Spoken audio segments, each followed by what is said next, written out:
आज नरेंद्र मोदी ने अपने विरोधियों को एक वार्निंग दे दी और बड़े तीखे शब्दों में चेतावनी दी है। आज नरेंद्र मोदी ने कांग्रेसी इकोसिस्टम को सख्त लहजे में चेता दिया, समझा दिया। मोदी ने इतना तीखा प्रहार पहले कभी नहीं किया। बस अब से कुछ देर पहले की बात है, नरेंद्र मोदी ने अपने विरोधियों से और खासकर कांग्रेस पार्टी से कहा कि पीठ पीछे छुपकर हमला क्यों करते हो? दम है तो सामने से लड़ो, आओ मुझसे दो दो हाथ कर लो, हो जाए मुकाबला। अब यह कहकर नरेंद्र मोदी ने राहुल गांधी को एक ओपन चैलेंज दिया है। विरोधियों को लेकर कहे मोदी के कुछ और शब्दों पर ध्यान दीजिए। नरेंद्र मोदी ने कहा, कांग्रेस वाली जमात कान खोलकर सुन ले, अब की बार पहले से भी कम सीटों पर सिमट जाओगे। मोदी ने यहां तक कहा कि अब कांग्रेस के सपने आग में राख हो चुके हैं। मोदी नाम सुनते ही राहुल को बुखार आने लगता है, वो कुछ भी बोलने लगते हैं। थर्ड राउंड की वोटिंग से पहले मोदी की इन बातों का मतलब क्या है? मोदी के शब्दों के पीछे आने वाले दिनों का कौन सा हिंट छुपा है? इस रिपोर्ट से आपको सब समझ में आएगा। मोदी के खिलाफ हिट एंड रन, क्या इसके पीछे है राहुल और राहुल की पार्टी का इकोसिस्टम? सबूत मिल गया। राम मंदिर पर, आरक्षण पर, लोकतंत्र पर, 400 पार के नारे पर। क्या राहुल के दिमाग में ही आइडियाज आते हैं और कांग्रेस के हैंडलर्स फेक न्यूज बनवाते हैं, उसे एडिट करके फैलाते हैं? शुरुआती सबूत मिल गया। अब तक कितने फेक वीडियो बनाए गए, किन किन व्हाट्सएप ग्रुप पर यह वीडियो फैलाए गए, क्या ये सब कांग्रेस की टॉप लीडरशिप के इशारों पर ही वायरल कराए गए? इसके भी कुछ सबूत मिल गए।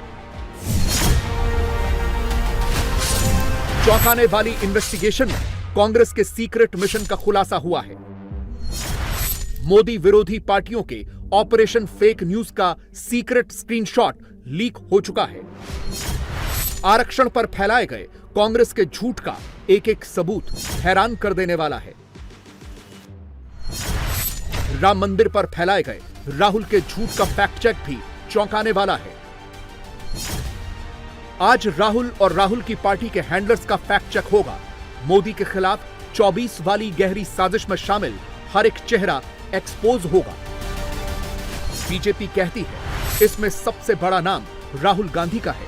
कांग्रेस की टाइमलाइन से पोस्ट किए गए राहुल के वीडियो का कैप्शन पढ़िए, शब्दों पर गौर कीजिए। Strategy, patience and Forsyte.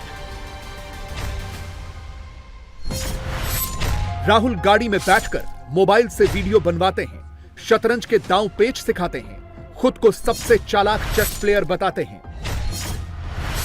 मगर अपना चेस वाला दिमाग राहुल सियासत में कैसे आजमाते हैं, यह आपको इस पोस्ट की आखिरी लाइन में दिख जाएगा। कांग्रेस के इस पोस्ट का कैप्शन कहता है, राहुल गांधी खेल में हमेशा आगे रहते हैं, आगे की कई चालों के बारे में सोचते रहते हैं। 24 के सियासी खेल में मोदी के खिलाफ राहुल ऐसी ही शातिर चालें बैक टू बैक चल रहे हैं। मगर राहुल की इस सियासी चाल में fake news, fake caption, fake videos और मोदी के खिलाफ फेक नैरेटिव की मात्रा बहुत ज्यादा है।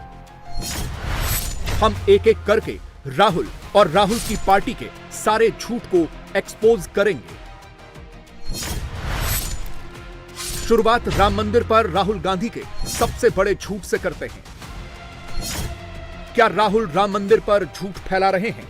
क्या राहुल मोदी को हराने के लिए राम मंदिर पर जातियों को आपस में लड़ा रहे हैं?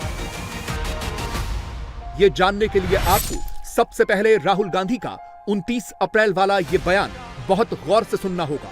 इसके बाद हम राहुल के झूठ को सबूतों के साथ एक्सपोज करेंगे। आपने राम मंदिर का इनॉग्रेशन देखा, धूमधाम से हुआ। उधर आपने एक गरीब किसान को देखा, आपको एक मजदूर दिखा। राष्ट्रपति आदिवासी हैं, पार्लियामेंट का उद्घाटन होता है, राम मंदिर का उद्घाटन होता है, वो हेड ऑफ स्टेट है, मतलब प्रोटोकॉल में सबसे ऊंची हैं, उनको जाने तक नहीं दिया। शर्म की बात है, अंदर जाने तक नहीं दिया राष्ट्रपति को। क्यों? क्योंकि वो आदिवासी हैं। तो पूरा ड्रामा चल रहा है, उधर बॉलीवुड के लोग नाच रहे हैं, नरेंद्र मोदी जी का 24 घंटा भाषण चल रहा है। राहुल पहले दिन से ये फेक न्यूज फैला रहे हैं कि देश की राष्ट्रपति को राम मंदिर की प्राण प्रतिष्ठा में इनवाइट नहीं किया गया। राहुल की इस फेक न्यूज को पंक्चर करने के लिए यह तस्वीर ही काफी है, जब देश की राष्ट्रपति को मंदिर निर्माण समिति के अध्यक्ष ने खुद प्राण प्रतिष्ठा का निमंत्रण सौंपा था। राहुल और राहुल की पार्टी तो संसद से लेकर राम मंदिर तक देश की आदिवासी महिला राष्ट्रपति को लगातार टारगेट करते आए हैं। इसी आदिवासी राष्ट्रपति को हराने के लिए कांग्रेस ने बीजेपी के ही एक पूर्व नेता को उनके सामने खड़ा कर दिया था, जो कि सवर्ण जाति के हैं, यानी कायस्थ। मगर अब राहुल एक स्टेप आगे चले गए हैं, मोदी को आदिवासी विरोधी, दलित विरोधी, ओबीसी विरोधी साबित करने के लिए। पहली बार राम मंदिर पर भी जाति की राजनीति करने लगे हैं। राम मंदिर की प्राण प्रतिष्ठा में कौन सी जाति के लोग गए, कौन से नहीं गए, इसकी गिनती करने लगे हैं। राम तो सबके हैं, मगर राहुल राम भक्तों में भी यही ढूंढने लगे हैं कि कौन जात हो।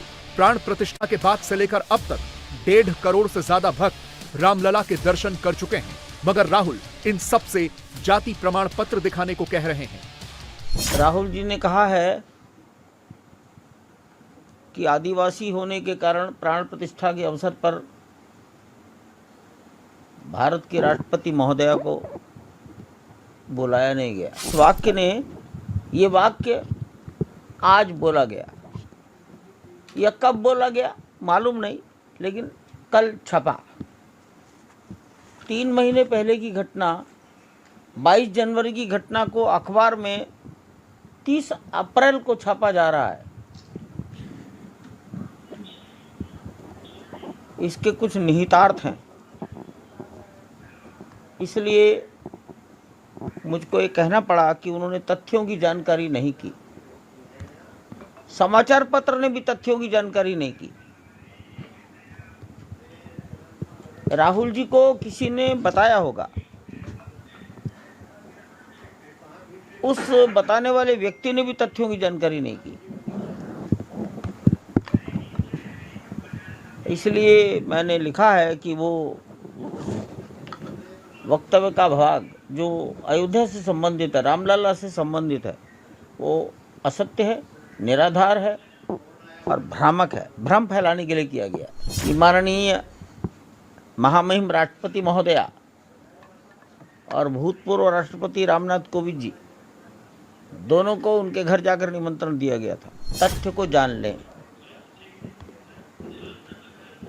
अनुसूचित जाति, जनजाति, अन्य पिछड़ा वर्ग, अत्यंत गरीब, मैं इसमें अल्पसंख्यक भी जोड़ता हूँ, सबको बुलाया गया, सब आए हैं।